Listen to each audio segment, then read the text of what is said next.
Lipton Tea and Lipton Soup present Inner Sanctum Mysteries, starring Boris Karloff.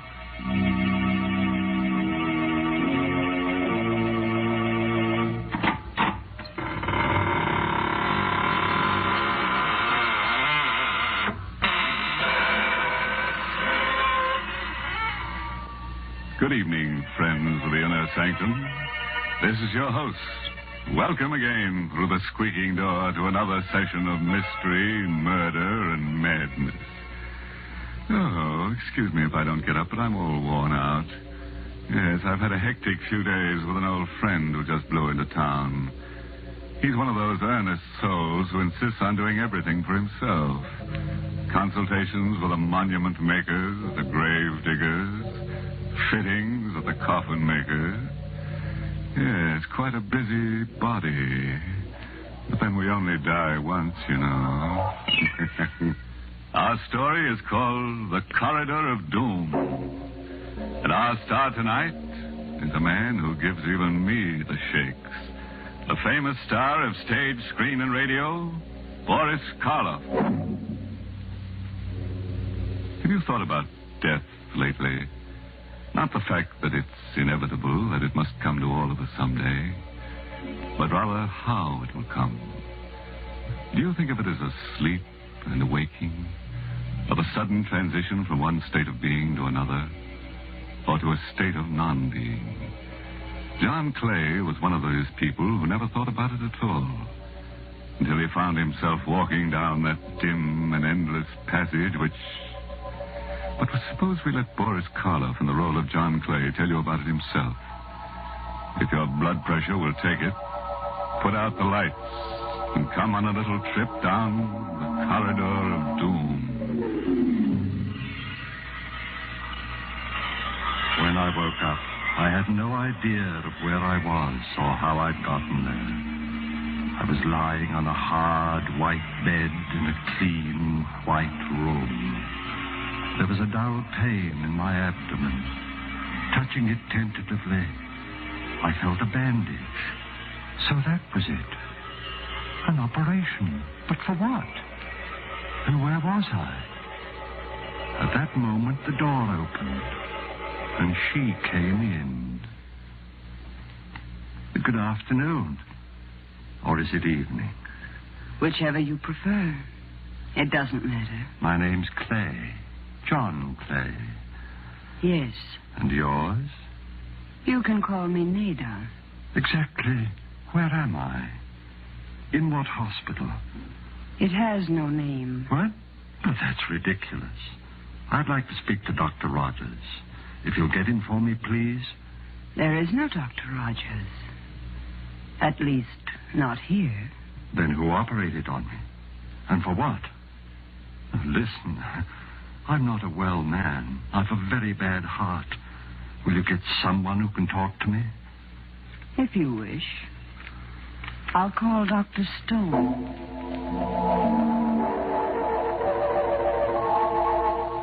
A chill crept through my bones. It wasn't cold.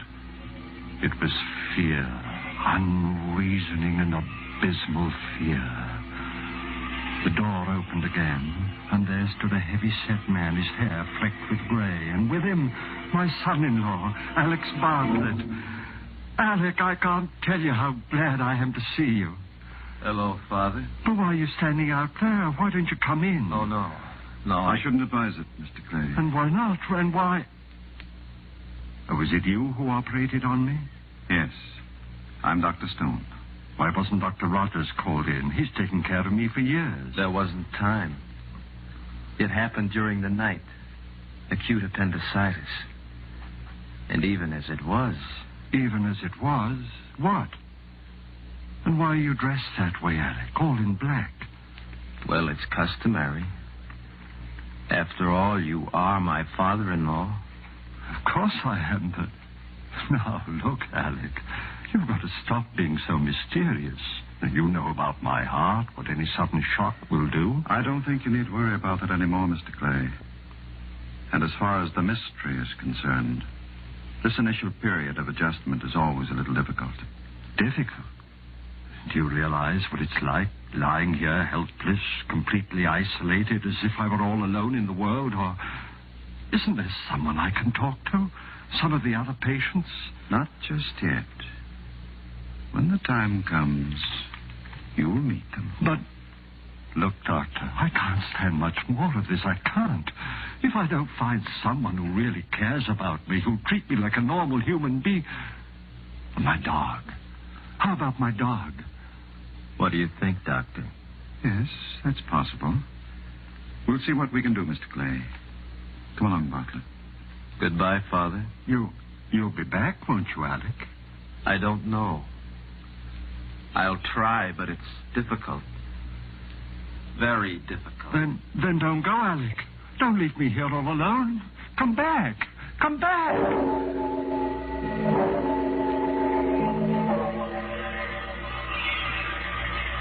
I waited and watched and waited.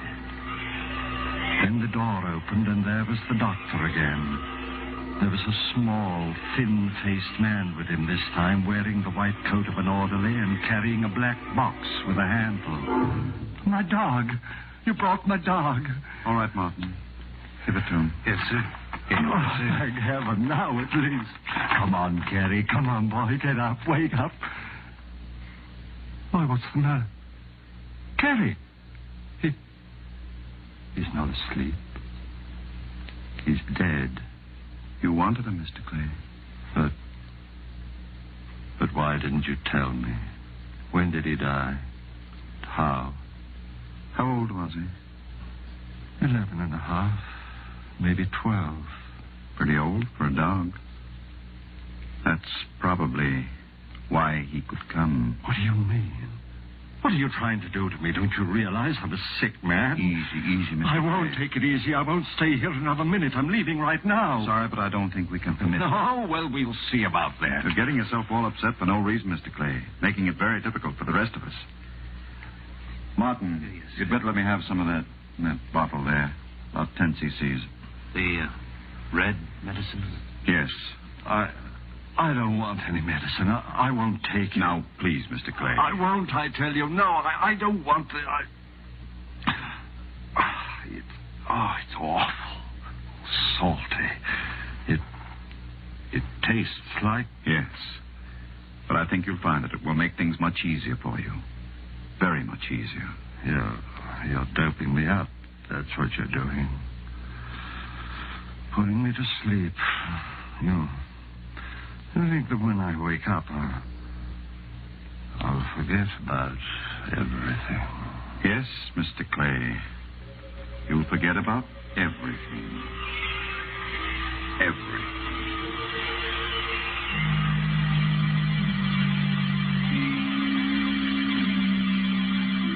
I was somewhere deep down under the earth.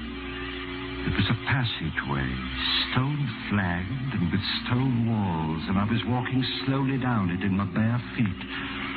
I could feel the chill of the cold stones through the thick layer of dust. The passageway stretched ahead of me, endlessly. And suddenly, I noticed that there were doors set into the walls on either side, closed doors. And on each door there was a name. Abel, Abercrombie, Abington. Where was I? What was this place? What was behind those awful, ominously closed doors? Something seemed to be drawing me on down the terrible passageway. Addison, Agar, Allen. I could feel the cold creeping up my legs, higher and higher, my heart pounding faster and faster. And suddenly I knew where I was and where I was going. Knew what was waiting for me there ahead of me down the passage. Exerting all my will, I turned, tried to go back. With a roaring in my ears, I was falling through the darkness. Falling.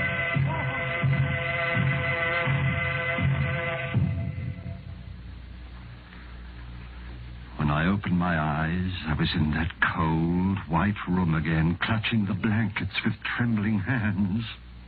How do you feel now, Mr. Clay? You cried out, sir, as if... A dream. The most awful, horrible nightmare I ever had. A dream? The doctor will be very interested.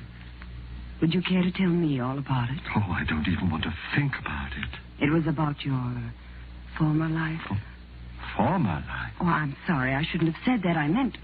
Here, where are you going? Get my clothes to get out of here. I won't stay here But you another can't minute. go. You can't. Martin, help me. Please, Mr. Clay, please. Don't you realize that if I do stay here, if I dream that dream again... Listen. I was in a passageway. An endless, eternal passageway like a corridor of doom. It stretched on and on to infinity with doors, closed doors on either side. And on each one of the doors in alphabetical order there was a name. The name of all those who had died since the beginning of time. I was walking down that corridor on my bare feet and... Why are you looking at me that way? You mustn't talk about that. You mustn't, do you hear? But you asked me. You didn't dream that dream. You couldn't have. And you've got to get it out of your mind. We'll help you. We'll give you a massage. That should make you relax. The alcohol, Martin, right over there. A massage, you think that'll help? If it doesn't, we'll call Dr. Stone. Try something else. Martin. I see. Now what? What are you staring at? Your feet. On the soles. Dust. Thick, gray dust. Dust. Like the dust in the passage. The corridor of doom. And that means... It wasn't a dream. It means... I was really there.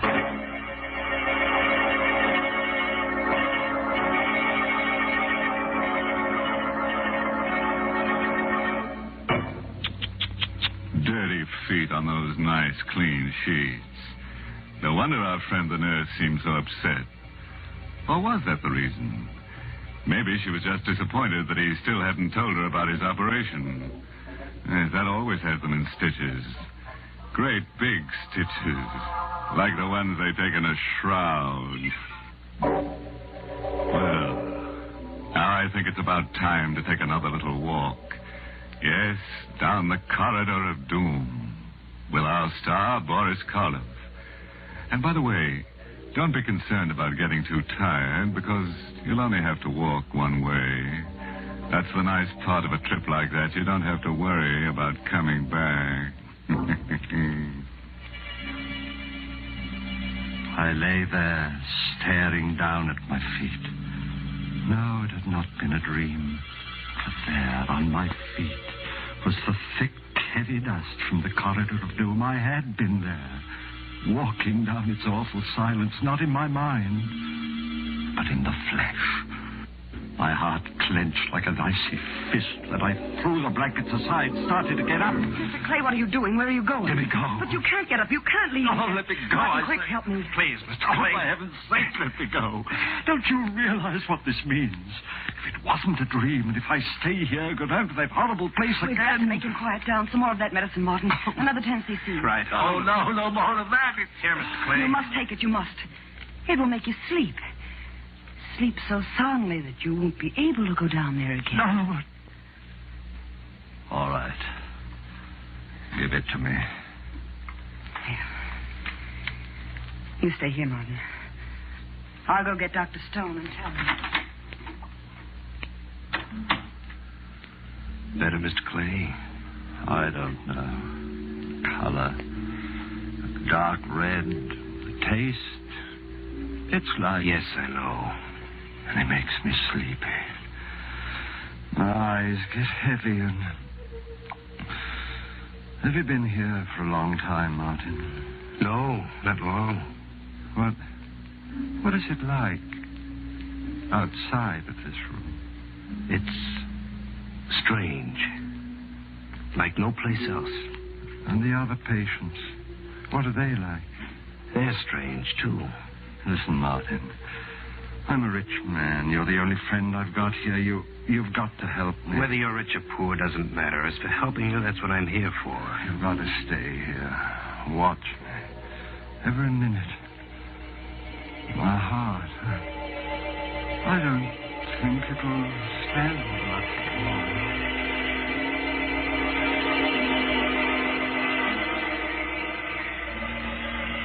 My first sensation was one of cold, numbing cold, creeping up my limbs. I reached for the blankets, couldn't find them. And I opened my eyes, and I was there again, back there in that awful endless passage, that corridor of doom. The same stone wall, stone floor, covered with a thick layer of dust. The same doors with a name on each one, on both sides of me. But now I was up to the bees. That one there, Barbara, next to it, Babbitt, and then Backer. I tried to cry out, but I couldn't utter a sound. I tried to stop, check myself. My muscles didn't respond. Slowly, heavily, I continued walking on down that endless passage, past Badger, Baffin, Bagley, past the bees and towards the seas, towards a door with my name on it. My heart pulsed, pounding with terror. My breath rasped in my throat. Convulsively, I clutched at the wall, forced myself completely around. Then, as if I were fighting against a roaring gale, I drove myself back. One step I took, 2, 3, then I stumbled. I was falling again, falling through darkness, complete, absolute, unending.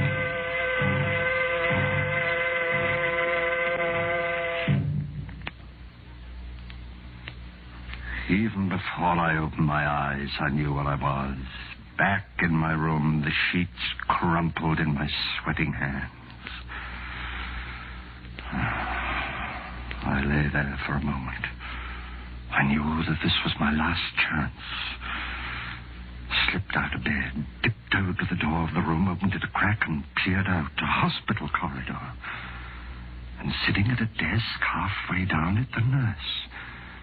Could I slip past her? Then on a table next to the door, I saw the telephone. A telephone! Now I could get help. With someone who would save me, take me out of this place.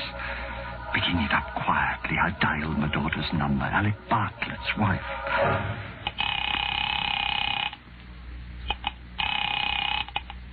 Hello? Jane? Oh, thank heaven. Hello? Jane, it's your father.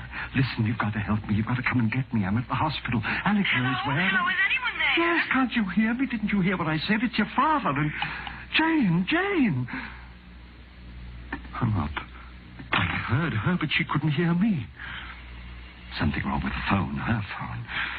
I've got to get hold of somebody, but who? Dr. Rogers? Oh, might be out. And if they come in while I'm phoning... Oh, I know, of course.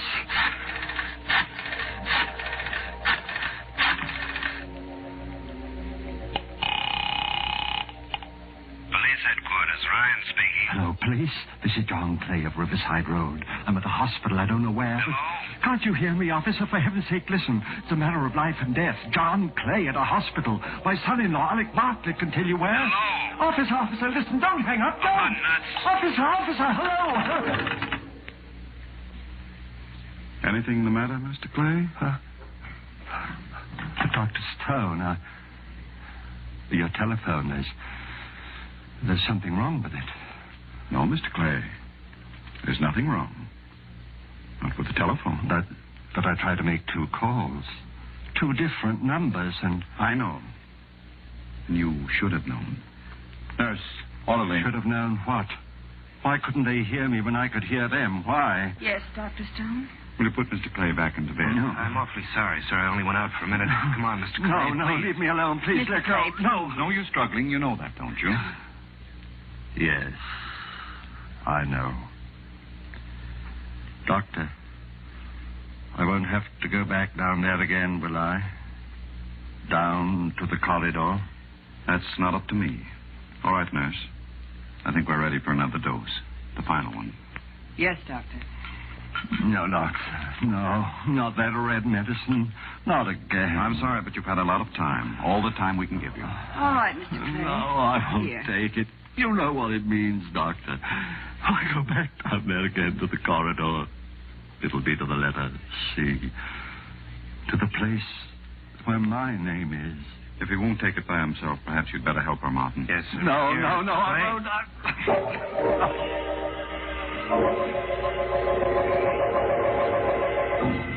Again, I knew where I was before I opened my eyes. I could feel the dust under my bare feet, and through the dust, the biting chill of the cold stones. I was there, back in the corridor, walking down its silent length past the blank, closed doors. For the names on the doors, now they were all C's. Cabot, Cadden, Cahoon. On I walked, the beating of my heart, the pounding of my pulse loud in my ears. On down the passage, no longer even trying to fight against what I knew was inevitable. On past Cameron, Chelsea, Chiswick, and then, suddenly, terribly, one door.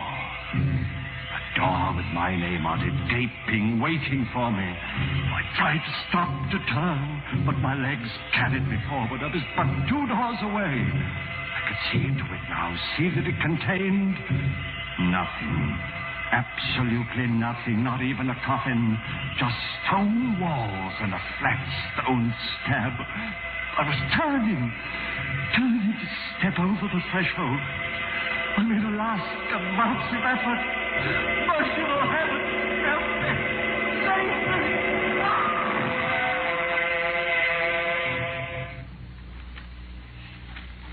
All right, Martin.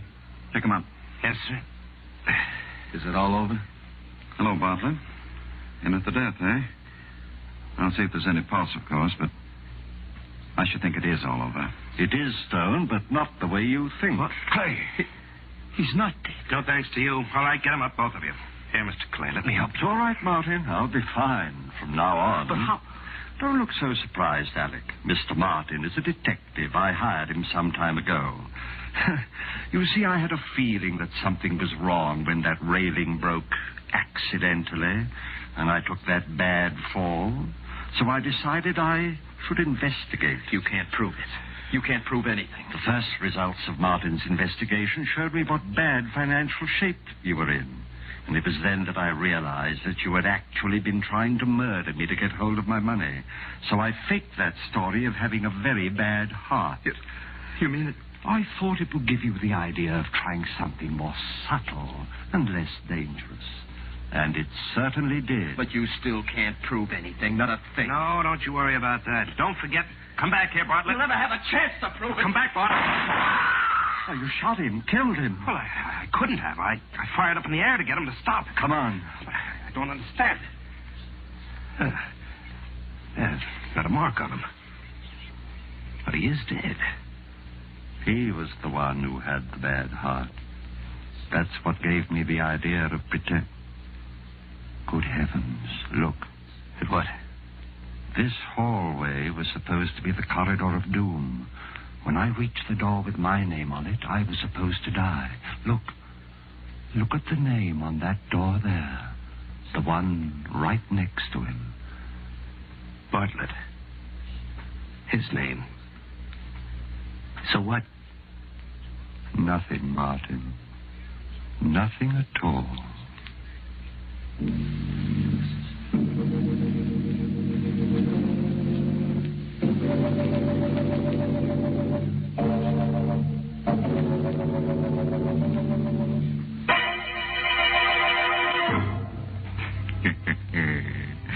Now, where do you think old Dr. Stone got the idea for that little alphabetical graveyard? That's right, for me. Huh? You don't believe me? Then come on home with me tonight, and I'll show you the one in the cellar of my house. What's more, I'll show you a door and a neat stone slab with your name on it.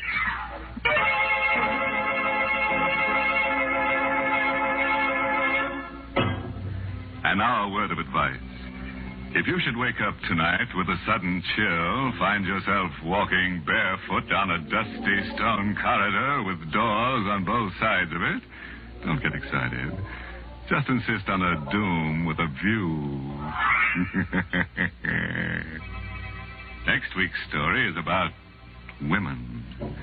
Yes, two women who like to be treated rough.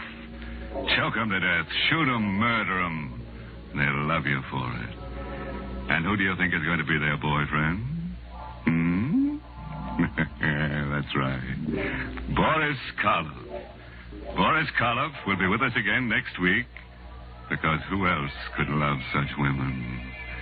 So, if you're in a tender mood, tune in next Tuesday. Until then, good night. Pleasant dreams.